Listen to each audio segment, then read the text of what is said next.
Okay, good afternoon, good people. My name is Omisade Burney-Scott. I am the creator and curator of the Black Girl's Guide to Surviving Menopause. The Black Girl's Guide to Surviving Menopause is a multimedia project that centers the voices and first-person narratives of Black women, femmes, and non-binary people as they navigate menopause and aging. And I have the good fortune to be the host for this fantastic panel discussion this afternoon with Lovecraft Country show writer Shannon Houston and the award-winning actress Aunjanue Ellis, who plays Hippolyta Freeman in Lovecraft Country. Before we get started, I wanted to say that this is the 2021 Hayti Heritage Film Festival. I hope that folk have been enjoying themselves thus far. We're really excited about this conversation this afternoon. If you are a low vision or limited vision person, I wanted to describe myself before we got started. I'm a Black woman with medium brown skin. I have silver, kind of grayish hair, gray-white hair. I am in my home in North Carolina. Behind me is a yellow wall with terracotta accents and a tree of life tapestry. So welcome to this conversation. And let's get started. So, hey Shannon, hey Aunjanue, how are y'all doing? I'm so excited to be having this conversation with you both. Thank you so much for agreeing to be a part of the festival and to have this conversation with me. The theme for the festival is the hero's journey. And today we find ourselves in the resurrection portion of the journey, which seems really appropriate, right? So this is perfect timing for this conversation for folk to tune in. We also find ourselves sandwiched between Black History Month and Women's History Month. So I want to give us, all the three of us, an opportunity to invite any ancestors into this space that we might want to be a part of this conversation before we do introductions. So I would like to invite my mother, Mary Burney, into this space for this conversation. I'd like to invite my great-grandmother, Louisa Malu Young. And I also would like to invite Toni Cade Bambara into this conversation. So those are the three ancestors I would like to invite. And I'm going to punt it to Shannon and then to Aunjanue. Thank you. I will invite my mother, Gloria Waite, into the conversation. I will invite her sister, my Aunt Grace Waite Jones, into the conversation too.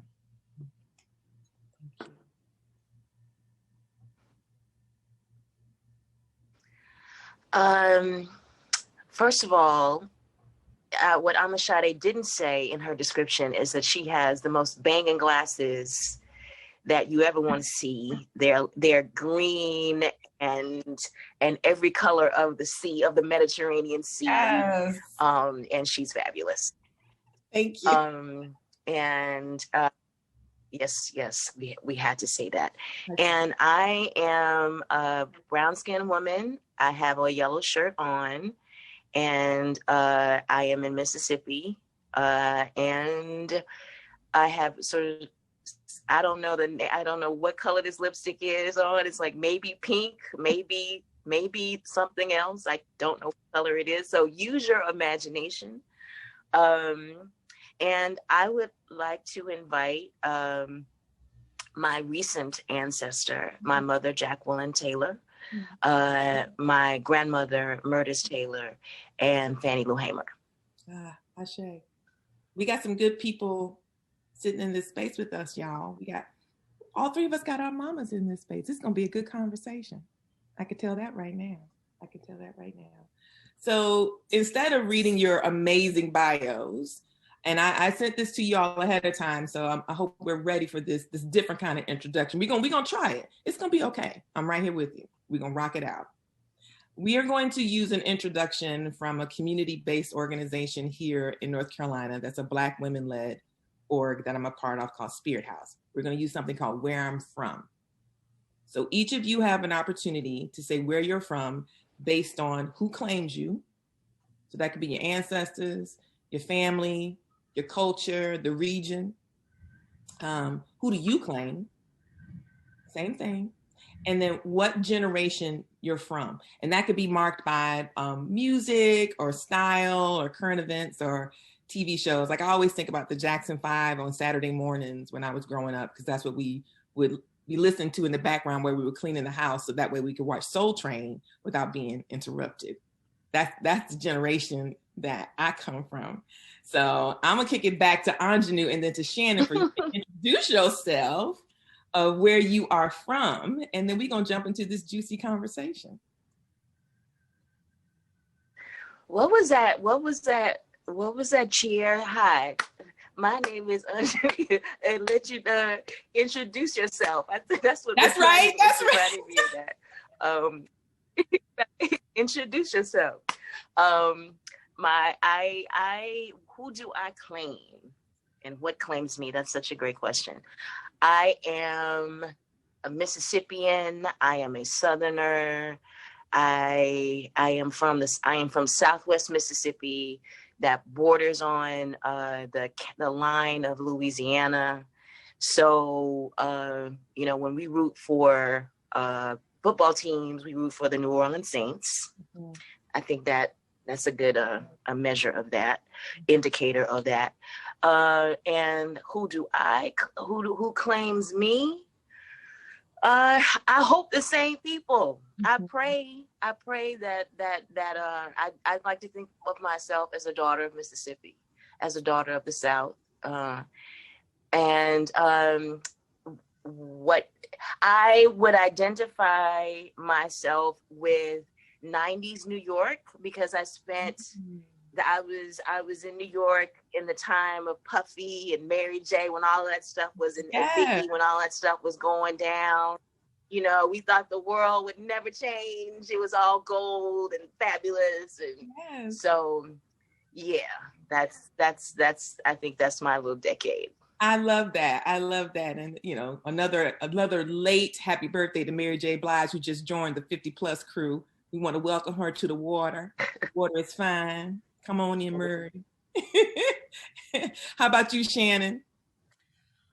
Well, I claim a few places. I'm from Boston originally, but also lived in North Carolina and Cleveland, where my mother is from and her family is from. And so I would say I grew up in all of those places and New York. My adoptive mother is part Jamaican, and so I claim that too. And my biological mother is part Cape Verdean, so I claim that too. And what was the other question? Who claimed you? Who do you claim? I think you just kind of did. Yeah. And then what generation? Oh yes, I'll say late 90s. DMX era, early aughts, Crazy in Love, Beyonce. I think my generation. Okay. All right. Good deal. So thank you. Y'all did great. Y'all did fine. So when I first saw the promo for Lovecraft Country, I was like, ooh, what is this? Right? Like the promo was just fantastic. And I didn't know what to expect. Of course, when you see it, I was drawn to it. And, I like sci-fi. I like speculative fiction. I like some fantasy, some dark fantasy. But I have to admit to you both that I am traumatized by horror. Because I graduated from high school in 1985. So a lot of my experiences with horror were just like slasher films, things like that. There, a couple things I don't do with horror. I don't do supernatural stuff, and I don't do demon children. But I managed to stay in the game with Lovecraft Country. And so what I did is I created for myself a ritual. I literally would watch it in the middle of the day after it would air. And then I would listen to Shannon and Ashley Ford on the podcast. And I felt like that was kind of like scrubbing my brain of any like terroristic thoughts I had. I also have been working on my relationship with horror. And I feel like To Nan and Reeve Do is like like a horror doula for me. She's like invited me to reimagine my relationship to horror, especially Black horror. So I feel like I think I did pretty good. But I think there might be some people, I don't know who they might be, who don't know about this show. So I just want to take a second to describe the show, and y'all let me know if I get this right, okay? So Lovecraft Country, the show, is based on a book by the same name by an author named Matt Ruff. The book is considered dark fantasy. Lovecraft is derived from an early 20th century writer named H.P. Lovecraft, who was a self-proclaimed white supremacist and racist. It takes place during the summer of 1955 in Chicago. Atticus, nicknamed Tick, played by Jonathan Majors, Hubba Hubba, is returning home from Korea because his daddy done gone missing.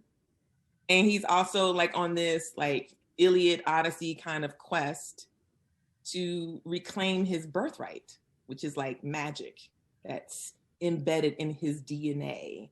And that's what the storyline is. But it is the storyline of Hippolyta Freeman. Woo, honey.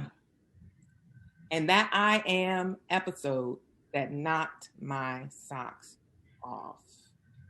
That was the episode that me and so many of my friends have talked about online, FaceTime, on Zoom, social media. It has just gone back and forth and back and forth. So did I do a good description? I got, okay. Well, I'm pretty good about that. So wonderful. Thank you. So I'm going to kick us off with the first question. Can you both kind of talk to us about why you feel like, one, Lovecraft Country was so relevant for us in this season that we found ourselves in 2020, in particular Hippolyta's journey with I Am. And I'm really interested in y'all's thoughts around the dynamics around power, choice, and rage, because that came through so beautifully in this episode. And so we could do rock, paper, scissors, or I could kick it to Shannon and then to Aunjanue. I think I'll do that. So Shannon, you want to start us off? Sure. I think one thing we were trying to do was make sure that we were telling a story that would speak to people of a lot of different generations. And there is something that's a little or very disappointing that, we can tell a story about a Black woman who is seeking more, and that so many people across generational lines can identify with that, but that was what we were trying to do. And I think 2020 was a great year to explore rage. Mm-hmm. I think for Black people, it was a year to explore and accept rage as a valid feeling. And I think for Black women and Black femmes, it's always going to be something that we are left out of, like who has a right to those feelings, who has a right to say that they want to kill somebody, who has a right to say that they want to hit the road and leave their family behind and go on an epic adventure. And so I think that we were, definitely trying to claim that for Black women and Black femmes. And 2020 was, we didn't know that, of course we didn't know what 2020 was going to be like, what the world was going to look like when the show came out. But I think that we did always know that no matter what was going on, some of those themes were just always going to be relevant. Mm-hmm, mm-hmm. Aunjanue, you wanna chime in? The ideas of rage, particularly, I think that I'm excited. I feel affirmed. I feel liberated that now Black women are self-proclaiming and reclaiming the right to rage. And then beyond that, laying waste to this idea that it is inappropriate to be angry. It is not helpful to be angry. forget rage, just to be angry. And so particularly when I did that speech, Hippolyta does the speech to her sister warriors, and she says particularly that sentence, "We are told not to behave this way because it's not ladylike." So what's contained in that is not just a scream, a yell, a holler, even better, towards patriarchy in this country and white supremacy, but also how those things are articulated within our communities. And that I think, for me personally, is a conversation that we have not had in the way that I think that we really need to have. When we start having these conversations, we will begin to discuss how in these movements like the Black Liberation Army, how they were characterized by abuse, Black women being abused by their comrades. When you have we will have conversations about the civil rights movement and how the March on Washington and Black women they organized the whole thing, and yet they didn't get to say anything. So for me, this was exciting, because these are things that that have been churning in me. I have been writing about on my own in different ways, and then so to come to work and to say those words that Shannon and Misha wrote felt like a marriage of my mind, my heart, and my profession. Mm-hmm. And I cannot tell you how fulfilling that was and is. There was a part in the scene when Hippolyta is talking to Josephine Baker, and she talks about being furious, and I had to stop watching because I burst into tears. I was like, ooh, I know that feeling that she is expressing right there in that moment of the setup. It feels like a setup. I also feel like we see a lot of the genius in Hippolyta and Dee and her baby. The entire show. Yes. There's so much Black genius in both of them, and they are both being consistently invisibilized by the people around them. And so, Shannon, I would really love to hear from you. Like, as you and Misha were writing this episode, what was coming up for you as you were like pressing into flesh this resurrection, this rebirth, this Phoenix opportunity moment for Hippolyta? I think it was a lot of what Aunjanue was just talking about. Like, sadly, we all have these personal experiences where we're like, I just want to kill somebody.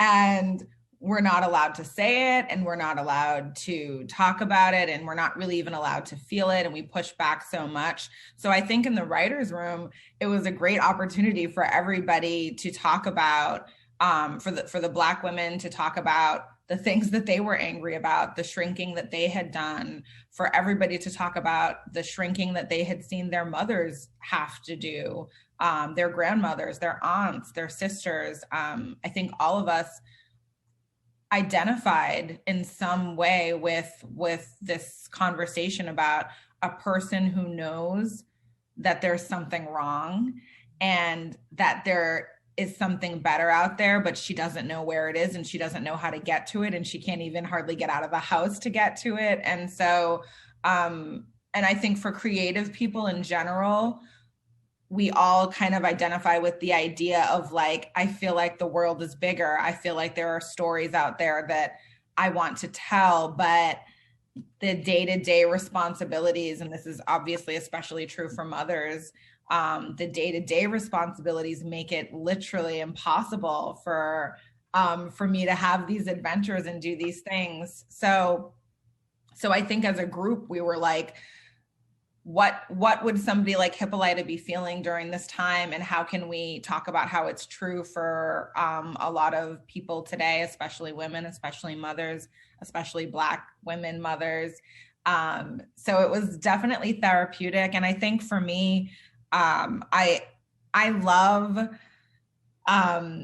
anger and rage so much because I presented as such a good kid and I was very angry. And anybody who's been in foster care is probably really angry about that. And I think that I saw this as an opportunity to also kind of tap into those things of like, I'm not okay with that. I'm not okay with what happened to my family. I'm not okay with what happened to my mother. I'm not okay with losing my mother. I'm angry about that still. And that's not even getting to the stuff about race and sexism, like just anger, and having a space to put that onto a page, and then watching somebody like Aunjanue then take it into the multiverse is empowering. Just absolutely. Yeah, I think that what resonates with me is like folk being able to bear witness to this story was a nod and an affirmation that whatever ways that we are experiencing rage and anger, especially as people who are Black women or women identified or femmes, like you should tap into, lean into it.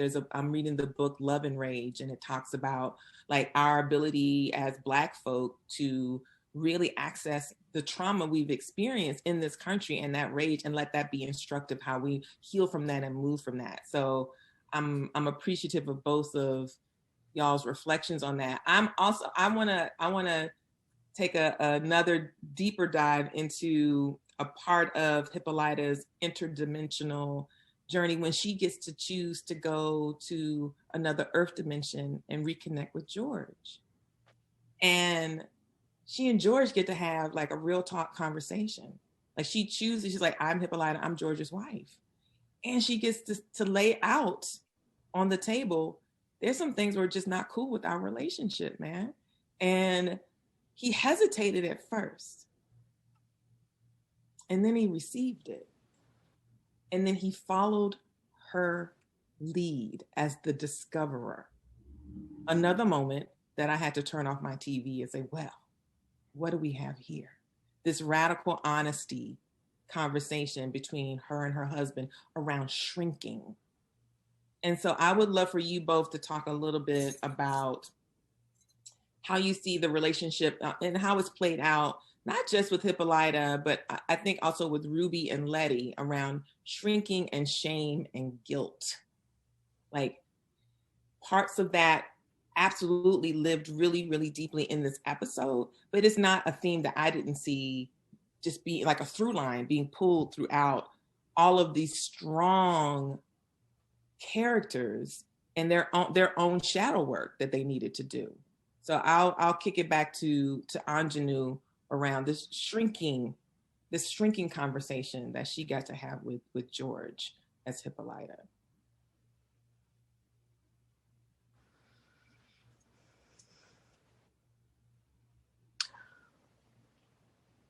What I grew up with is what I know. What I witnessed in my grandmother is what I know.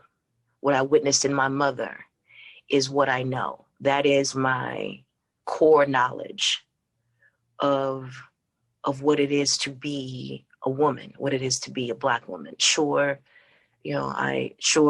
I've encountered and experienced and know other manifestations of Black womanhood, but in terms of what I know, like what I rise to in the morning, what I go to bed with at night, it's that knowledge. It's where that knowledge comes from. And what is loomed through that knowledge is caregiving. My grandmother, I spent my childhood in the back seat of my grandmother's car, visiting the sick and shut in. Come on. That's what she did. Mm-hmm. We visited the sick and shut in. Yes. So we would come to church on Sunday morning, and there would be a portion in the service where we would pray for the sick and shut in, right? But my grandmother went and visited the sick and shut in. Her prayer was not just in her words, but was in her act of being a woman. And so I think about this idea of being a caregiver as essential in this idea, all these ideas that you talked about shrinking, about shame, about guilt. And I think that is what Black women carry more than anybody in the world. And I think particularly Black women in America, women who have survived the Middle Passage, we carry that more than anybody in the world. And this is not to shrink anybody else's experience anywhere else, certainly not at all. But we carry that so strongly. And so all of this, the burden of guilt, the burden of shame, when we feel like we are not pressing into what we know about ourselves, we're not pressing into who we are, which are caregivers. Because even if you are not taking care of a child, I feel that Black women feel that they have to take care of a community. They feel that they have to take care of a culture. This is the Black Lives Movement. It's built on that. The Black Lives Matter movement is built on women, whether they had children or not. They believed it was their responsibility to take care of Black people, caregivers. And I feel that Black women carry that more than anybody. My mother said to me one time, so that was my grandmother's experience of visiting the sick and shut in. My mother said to me one time, she said, Aunjanue, my generation of women had to turn away from my mother's generation. And so what she meant by that is my grandmother, her birthright was caregiving and visiting the sick and shut in, being the good wife of the pastor, because that's what my grandmother was. She was the first lady of the church. She was the first lady of 4 different churches. So this is who she was. My mother insisted that her life would not follow in that direction. So my mother was like Assata Shakur. My mother was like Angela Davis. And these are women, particularly Assata Shakur's journey, is a woman who we could say had her Hippolyta journey and is still living her Hippolyta journey because she left her child. She left her child and is still not with her child. So at some point, she made the decision that Hippolyta didn't make, which was to return to her child.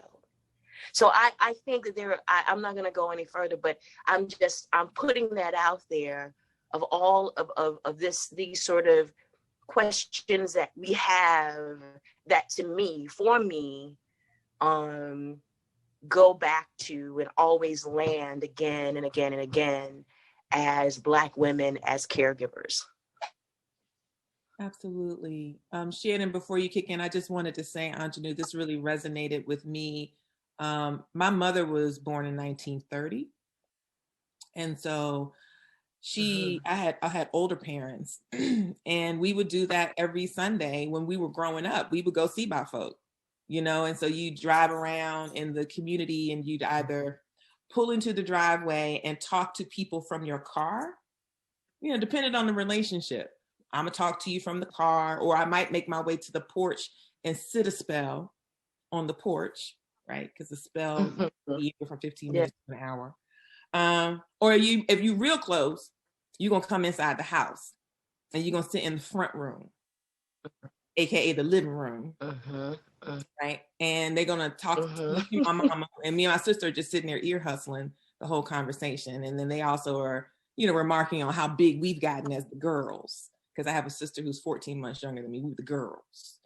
And I love that. And I actually still do that. I have found a way to replicate that even during the pandemic, to go see about folk, drop off groceries, and then run out to the curb and text, and then just stand out there, you know, with my hand on my hip and be like, well, I just wanted to lay my eyes on you. So it's packed inside of my DNA. That part is. But what I'm trying to work my way out of is some of that shrinking part that I also inherited, that I know is not useful and is not a part of my evolutionary destiny this lifetime. That's not my journey.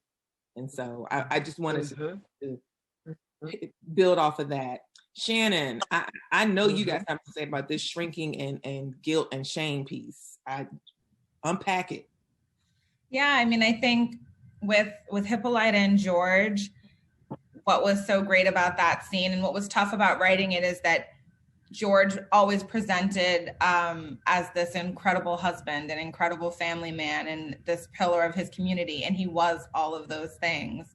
And that doesn't mean that he always did right by his family. That doesn't mean that he didn't take advantage of the benefits of being a man in the household. And I think what was so hard for Hippolyta, which is what's so hard for so many of us, is to ask for more, you know, to say, I have a lot to be thankful for. I feel blessed, but this wasn't enough. And after this journey she goes on, she can look back at the relationship and say, we had a closeness. You saw things in me. That's how we fell in love. But you knew I was shrinking. And of course he has to deny it at first because it's a big accusation.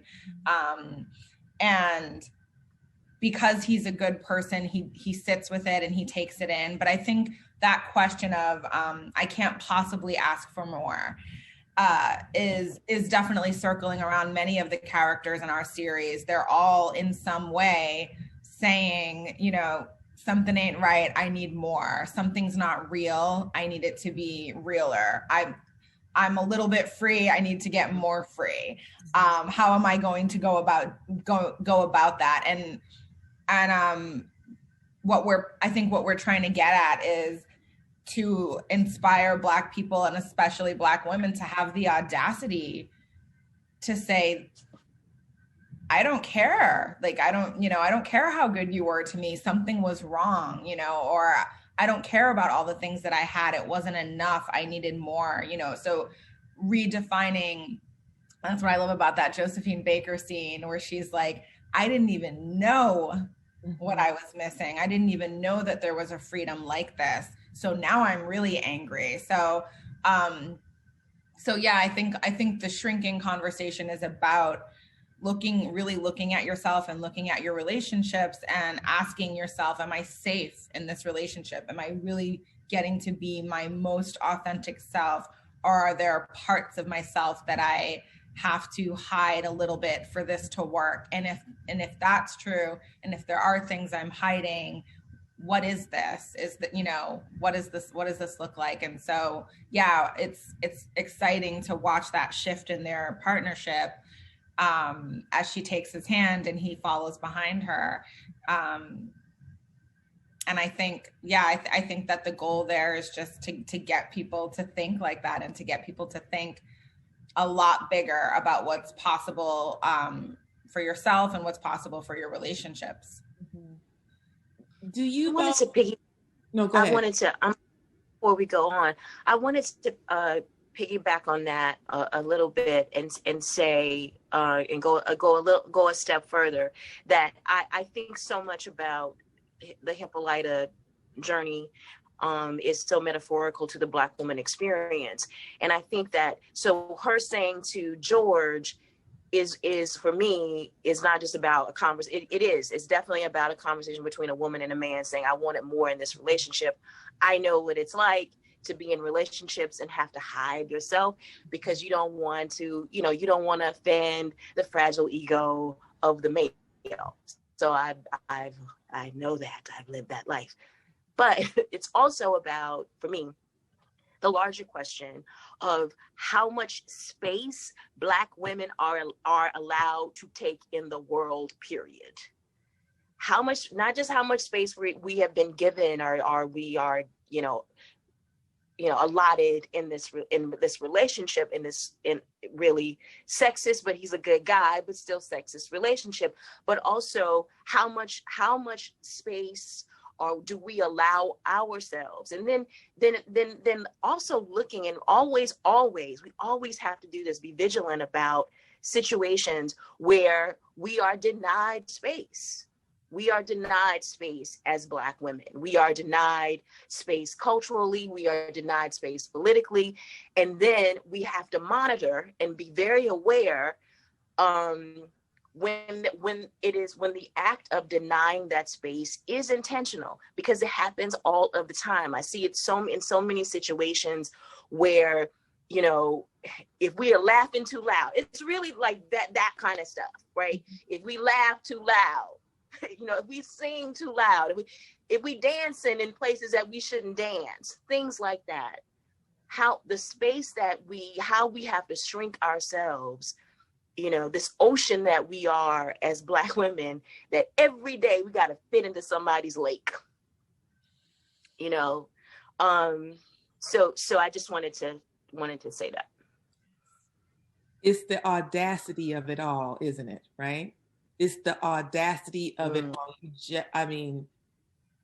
To fit our ocean into a lake and spill out every day. We can't be contained in the lake, so we spill out despite ourselves, despite whatever messages we've received from society. Is like, this is how you fit into this nice little space, and you're like, okay, that's what I need to do to be accepted.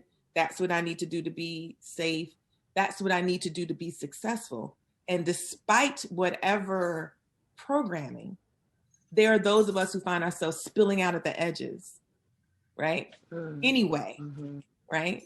And those of us who do it deliberately, which this is what I think this is where we're going with this, like the deliberateness and the audaciousness of like, I actually know that I'm an ocean and not a lake, and therefore I don't buy it anymore. So I'm going to do whatever work I got to do to unlearn this. I think this is why Hippolyta's story resonated with so many of me and my peers. I'll be 54 in April. And so much of what I have been talking about with my friends since we turned 50 is not buying it anymore. Right? Like, it's up. The jig is up. Right? It was a fool's errand to begin with. So we gonna do this, whatever unlearning that is necessary to take our proper place in that space, be very big and unapologetic. And that doesn't mean that you're running roughshod over people.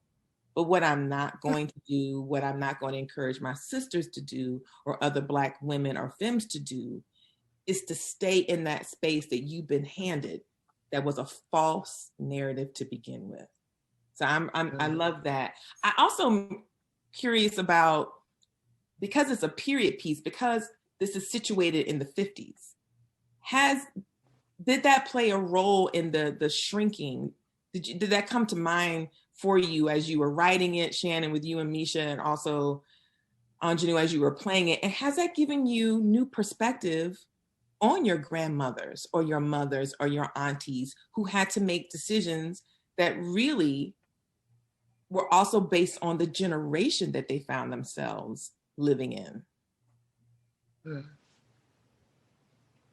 Yes. I think it's, when I think about my mother and I think about her mother, and I think about my other mother and her mother, I'm like, we're all a product of our environment. We're all a product of our time. But the exciting thing is that I see there's a shift with every new generation, right?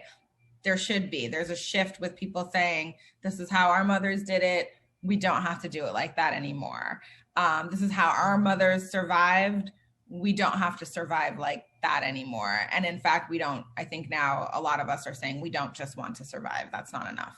So, and that doesn't, I think there's a way to do that without disrespecting that generation, meaning when we were writing the early episodes with Hippolyta, you wanted her to be bigger, right? Like she's tearing off those pages in episode 3. And it took a while for us to construct that scene because we had to think about somebody like Hippolyta who feels very angry right now, but who has not been through the multiverse yet, and who knows that she has to present herself a certain way when she goes out to breakfast. What does somebody like that do with all that anger? What is a very personal thing that she would do so that she can still present the correct way when she leaves that room, but behind closed doors, she's the same Hippolyta who's going to go through the multiverse and fight Confederate soldiers. So you can honor that. You can say, I honor that woman behind that closed door because Diana saw something in that woman, and Diana drew those comics because she knew about that woman. And so you can honor those people and say, you know, thank you for that. And now I'm going to take that and I'm going to take it to the next level, whatever that is. And so, yeah, I think I definitely felt like I had an understanding of women in a different way, because it is, I think we do run the risk sometimes of saying, well, I don't want to be like that, and that was terrible, and I'm not going to shrink myself. And it's also like, it's different when you become a mom. Like once you become a mom too, at least for me, a lot of other things that didn't make sense as far as shrinking and guilt and responsibility. Absolutely. Absolutely. Aunjanue, do you feel like there were parts of that period piece that just absolutely helped you like have a deeper understanding of your mom's journey or your grandmother's journey?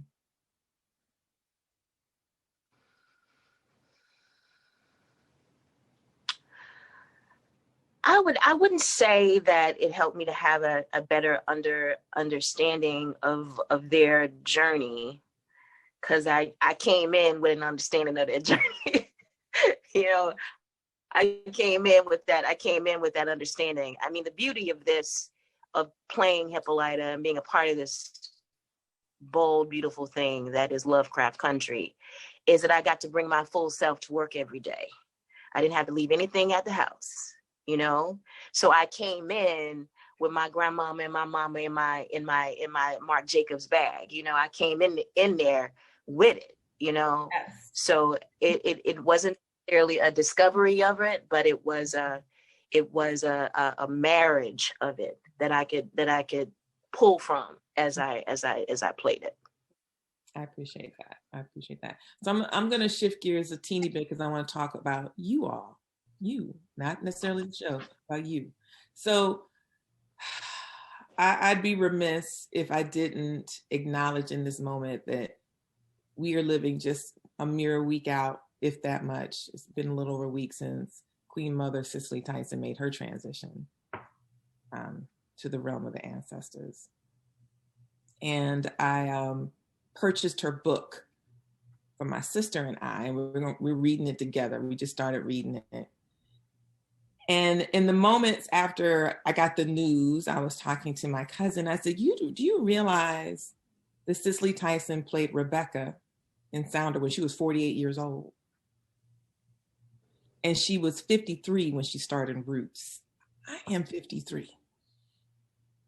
And it just really kind of like made me think about the assumptions I make around aging and what is available to you creatively. How you access your creative energy, how you access the places of your creative edges that you haven't even experienced yet. And the assumption that it's a young person's game. Whatever your creative output is, whether it's acting or writing or poetry or digital media, or I don't care what it is, if it's just for yourself, that's not true. And so I'm wondering for you both, how you are experiencing your creative identity shape-shifting and changing at the intersection of getting older, right?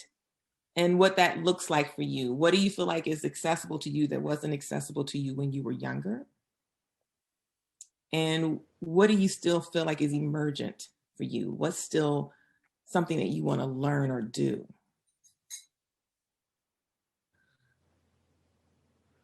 Either one of y'all can go.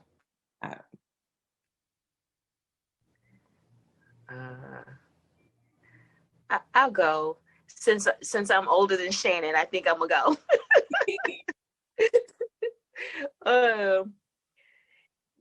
Because you might not be thinking in this way as much as much as I am. For me, I am starting to commence a part of my life, or start something in my life that I had only imagined and dreamed of for years and years and years, which is writing and getting checks from it. So I, in this phase, I am saying to myself all of this stuff that I'm sure someone younger like Shannon has been in communication with herself for years, and I've just started in the last couple of years. And yesterday I sent something to a friend of mine to read, and they came back with some stuff that made me so mad that I couldn't function for the rest of the day. My feelings were so hurt. And then I started thinking about all the writers I know in my life who I have given holy hell to. You know what I'm saying? And I was like, oh, this is what it's like. This hurts. This does not feel good at all. And sort of having to tell myself, say these things to myself, like, well, maybe this is not what you're supposed to do. Maybe you're not as good as you think you are. All of that stuff. And then, so what I'm saying is I'm in the process of that. I'm in the process of being 50, 51 and saying I'm doing something that I've never done before. And saying I gotta learn how to deal with getting harsh criticism. I have to learn how to deal with someone reading something that I wrote and saying, no, I ain't feeling it, yo. So this is what I'm dealing with. This is what I'm dealing with now. And I have not been in this space for the entirety of my life. I was in the 7th grade and wrote something, and my 7th grade English teacher, this racist, just used her red pen to like do designs on my paper. And it hurt me so badly that it took me probably 20 plus years to try to write anything and give it to somebody else. And I did it because I had a family member who was, I didn't know it at the time, but about to leave in a few years. And so I needed an outlet for that. I needed to be able to talk about that. So I just started writing. And it wasn't anything that I started sharing it, because it's a difference between writing, you can journal or whatever, but giving it to someone to read, I hadn't done that. And it wasn't that I wanted anything published. I just needed witnesses to what I was feeling. So that journey, that experience sort of bled into what I'm doing right now. And where this is going to end up, I don't know. But my aging thing is I'm doing something completely new, completely different, and I'm learning how to deal with it every day. I don't know if that was long-winded answer to your question. No, sorry. It does. I'm very excited for you. It is more than a notion to give yourself an opportunity to take that risk and then be like, well, hold up now. Yeah. My feelings are on the, it's the risk that we take in our 50s feel like you got the perspective of like what the cost could be potentially if things go awry, I think. And so I know me personally, some of the creative risk I have taken over the last 3 years have been in that space of just like, I'm going to take this risk, and then what's going to happen? What's going to happen? And to have a good circle of people around me to be like, nothing, you're going to learn. No one's going to be harmed if you take the risk. And you're like, are you sure? Are you sure? Do you promise?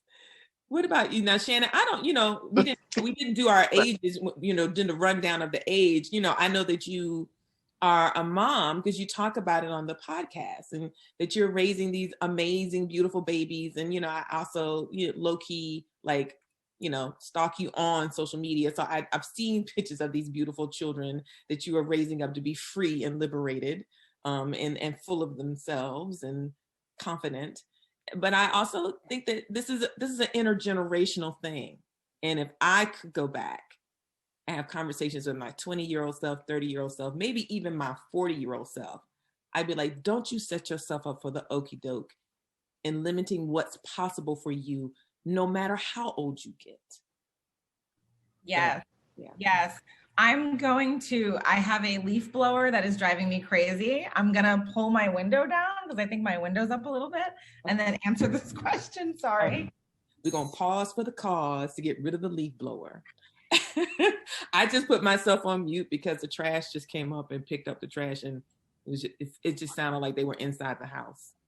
Yes. And my window is closed, but that's how loud it is. So sorry if it's noisy, but I think it's interesting and a little bit terrifying that I'm 35 and I have friends my age who we shrink ourselves. We do all of the things, we count ourselves out. I think the last few years of my career have made it hard for me to do that. And I mean it sincerely. When I was on the set of Lovecraft Country and I was watching episode 7 rehearsals and episode 7 get shot, I literally made a vow to myself when I left. I was like, no more. I just was bearing witness to the most incredible thing and the most incredible artists, and to think that I had any role in that, and to think that I would come to the set still being like, oh my God, I can't believe I'm here. I was just like, we're done with this. We are now Hippolyta, name yourself and stop doing this. And what I find is happening with my friends when we talk a lot of the time is we talk about our teenage years and our early 20s as like that very special time where nobody could tell us anything, where we knew, like, the confidence that I had in my pinky when I was 17, 18, 19, I'm trying to get back to that. And then I'm trying to go beyond that. But it's like, there's definitely something that happens to you over time. And I had my kids youngish. I had all 3 of them by the time I was 28, and I had just finished college when I was 25. And so I do think that even though I'm 35, like, a lot of the drama of my mid-20s and straddling everything that I had going on just aged me up slightly. And not in a bad way either, like just the way life does sometimes. And so I think even in your 30s, you need that lesson. You need somebody telling you that it's not too late, because we still use that language. I know so many people, and I'm a part of that too, who use that language of, well, I can't do this now. Well, I can't go back. Well, I can't try something new and start over. That's crazy, especially if you have children. It feels even crazier. And it's just such a dangerous way to think, and such a limiting way to think. And so, and we don't even know we're doing it half of the time. So I think that writing the episode with Misha and with the writers and experiencing this series and has definitely served as a constant reminder that there is no limit, right? Like, just keep naming yourself. And as crazy as it sounds, you might end up on stage in Paris with Josephine Baker. So give it a shot. So give it a shot, because you never know, because the multiverse is real. It is. It is a real thing. Well, I'm gonna round us out.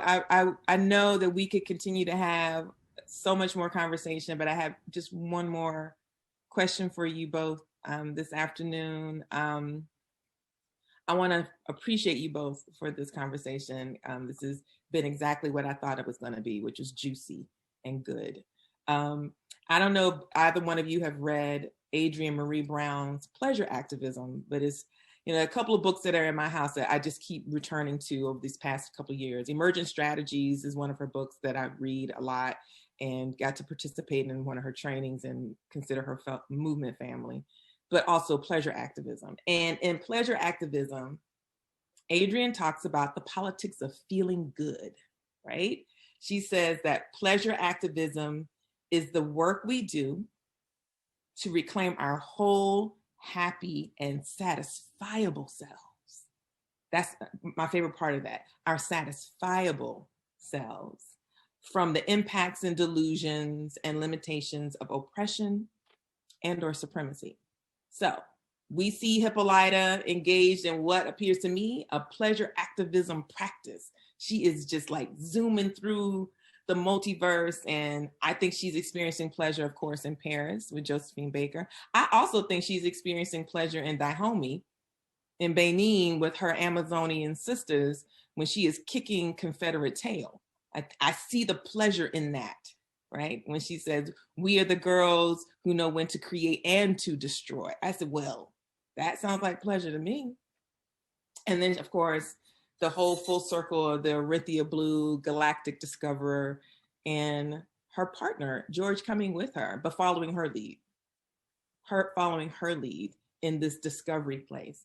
So my question to you, this is the last question, is do you have a pleasure practice? And we tend to think of pleasure often associated with sexual pleasure. Of course, that's it. But there are also other things that bring adornment brings me pleasure. This is why I dressed up for y'all today, because I've been in the house for a year and nobody gets to see me outside.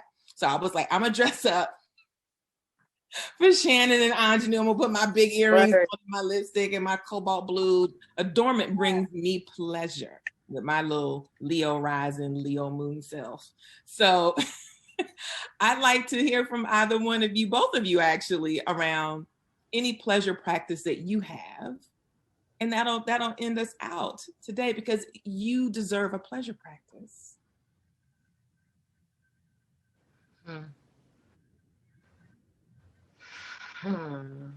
Shannon, you want to go or you want me to go? I have my list. I have to dance every day. I have to move my body in some way. I have to put on some kind of music and dance. And these are things that I learned. I was reading Pleasure Activism over the summer. A friend recommended it to me. And that's when I learned, I was like, I have to do these things. I can't put them as like, oh, on the weekend, if I have time, I'll put on some music and dance. No, I have to do it every day. I have to cook, which is very funny because I invited my Aunt Grace into this conversation earlier, and she could not get me in the kitchen when I was 15 or 18 or 20.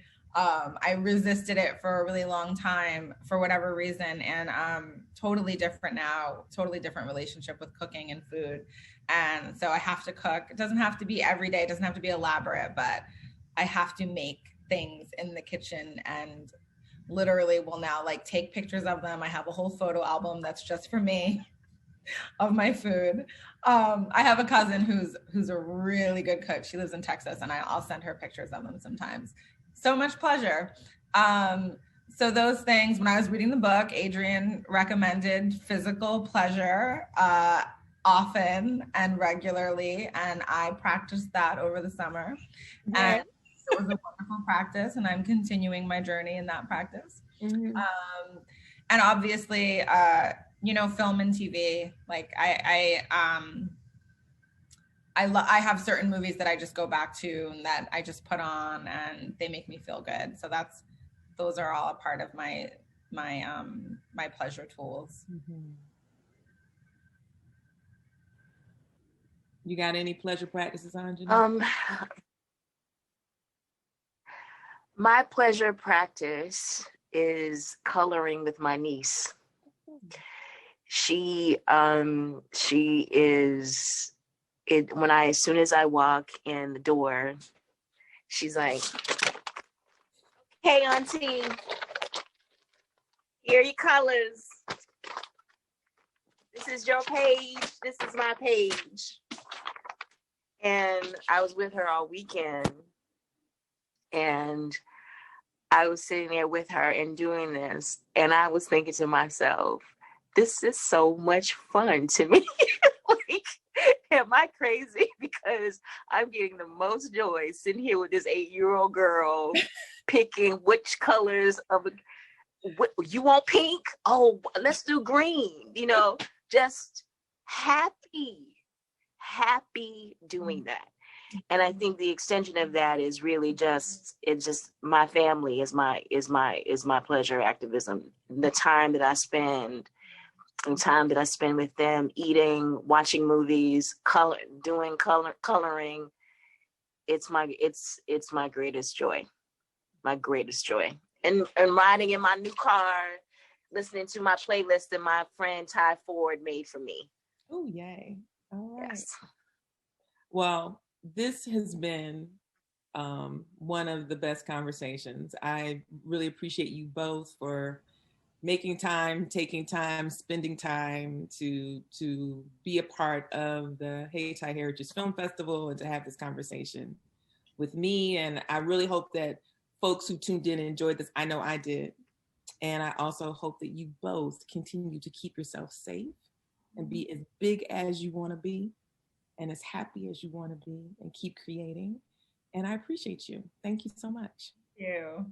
Thank you both. This was amazing. Thank you, Omisade. You were wonderful. You were absolutely wonderful. Thank you so much. You're welcome. All right.